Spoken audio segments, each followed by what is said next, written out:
second about dyslexia and creative thinking.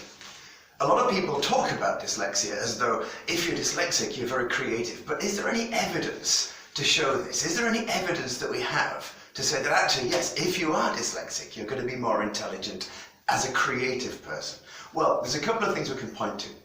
About 20 years ago, there was a test performed at a school of arts, and it was found that 3/4 of the 360 new intake of that year were dyslexic. So the question was, why is this? Well, it turns out that they performed significantly better on tests related to visual thinking and creative problem solving than the non-dyslexic students.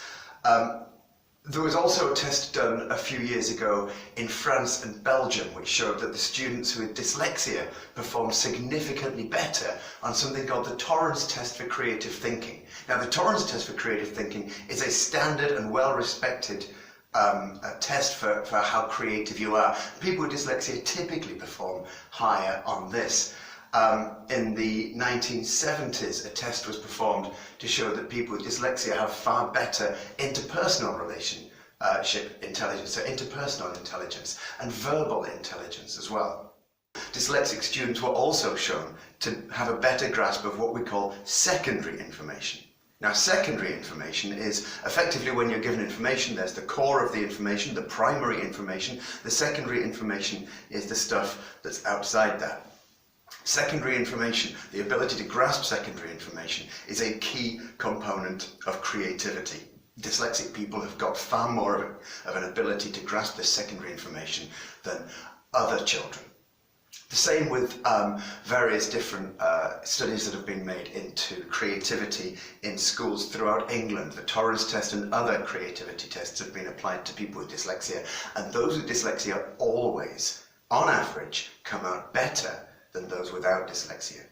Now, in schools, we've been crushing creativity with the commoditization of education, with standardized testing, with schools competing against each other to try to raise their own results, and to get the results you have to get these questions right. And of course, creativity allows us to get things wrong. Creativity demands that we experiment and get things wrong.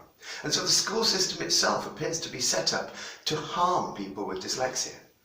So remember, we do know that people with dyslexia from the tests perform significantly better in standard creativity tests than non-dyslexic people.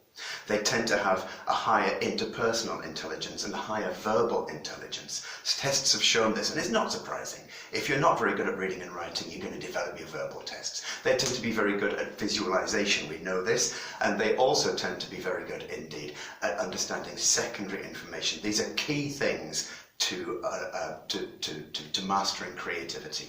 On every test you find, dyslexic people come out higher than non-dyslexic people on creativity tests. Where we as educators or as employers don't allow people to be creative, we're crushing the potential of those with dyslexia. It's something we have to think about very, very seriously indeed. If you'd like to know more, please get in touch.